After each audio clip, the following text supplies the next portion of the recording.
នាងខ្ញុំឈ្មោះសីកំលីសូមគោរពជម្រាបសួរទស្សនិកជនបងប្អូនសិស្សានុសិស្សនិងនិស្សិតទាំងអស់ដែលកំពុងតាមដាននិងទស្សនាវីដេអូនេះវេលានេះដែរយើងនឹងមានការជួបសម្ភាសជាមួយនិស្សិត2រូបដែលទទួលបានអាហារូបករណ៍ទៅសិក្សានៅសាកលវិទ្យាល័យចង្ស៊ូប្រទេសចិន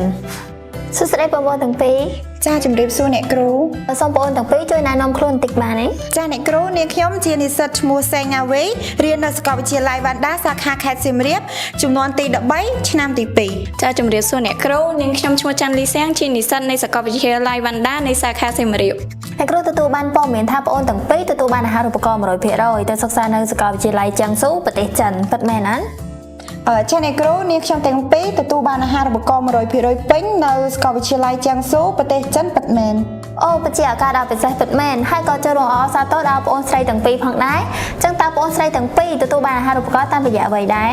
ចាអ្នកគ្រូខ្ញុំទទួលបានអាហារូបករណ៍ទៅសិក្សានៅប្រទេសចិន 100% ពេញតាមរយៈសាកលវិទ្យាល័យវ៉ាន់ដាសាខាខេត្តសៀមរាបបងប្អូនទាំងពីរមានចំណាប់អារម្មណ៍បែបណាដែរនៅពេលដែលសាកលវិទ្យាល័យបានផ្ដល់ឱកាសដល់បងប្អូនទាំងពីរអញ្ចឹងចាអ្នកគ្រូខ្ញុំមានឱកាសមួយនេះពិតជាពិសេសមែនសម្រាប់ខ្ញុំគោលដៅចម្បងរបស់ខ្ញុំគឺ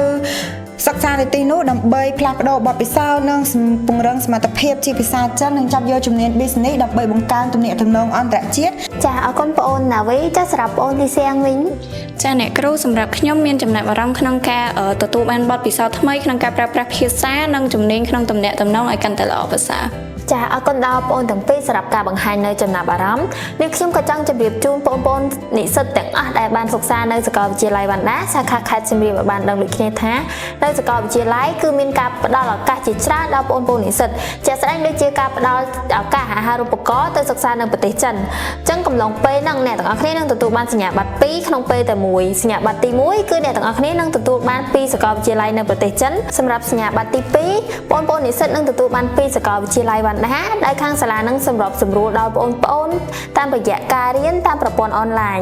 ជាចុងក្រោយតើបងប្អូនទាំងពីរមានអីចង់ប្រែផ្ដាំទៅកាន់និស្សិតក៏ដូចជាបងប្អូនសិស្សានុសិស្សដទៃទៀតចាអ្នកគ្រូជាចុងក្រោយនាងខ្ញុំពិតជាមានអារម្មណ៍រំភើបដែលសាលាបានផ្ដល់អាហារូបករណ៍ឲ្យរូបនាងខ្ញុំទាំងពីរទៅសិក្សាបន្តនៅប្រទេសចិនហើយបងប្អូនចំនួនក្រោយដែលចង់រៀនអំពីគណនេយ្យពន្ធដារគួរតែចុះឈ្មោះនៅសាកលវិទ្យាល័យវ៉ាន់ដាសាខាខេត្តសៀមរាបដើម្បីទទួលបានឱកាសទៅសិក្សានៅប្រទេសចិនដោយរូបនាងខ្ញុំទាំងពីរផងដែរចាជាចុងក្រោយសូមអរគុណដល់បងប្អូនទាំងពីរដែលបានចូលរួមនៅក្នុងថ្ងៃនេះហើយក៏សូមជូនពរដល់បងប្អូនទាំងពីរធ្វើដំណើរទៅទីនោះប្រកបដោយសុវត្ថិភាពហើយក៏ទទួលបានភាពជោគជ័យនៅក្នុងការសិក្សាដូចគ្នាចាអញ្ចឹងសូមជម្រាបដល់បងប្អូនសិស្សានុសិស្សទាំងអស់ផងដែរថាសាកលវិទ្យាល័យនឹងបើកវគ្គសិក្សាថ្មីនៅថ្ងៃទី7ខែវិច្ឆិកាឆ្នាំ2025ខាងមុខនេះកុំភ្លេចមកចុះឈ្មោះចូលរៀនទាំងអស់គ្នាសូមអរគុណសាកលវិទ្យាល័យវ៉ាន់ដាពិភពបណ្ដុះបណ្ដាលគណនេយ្យសវនកម្មពន្ធដារ Digital និងស្រាវជ្រាវតែមួយគត់សម្រាប់លោកអ្នក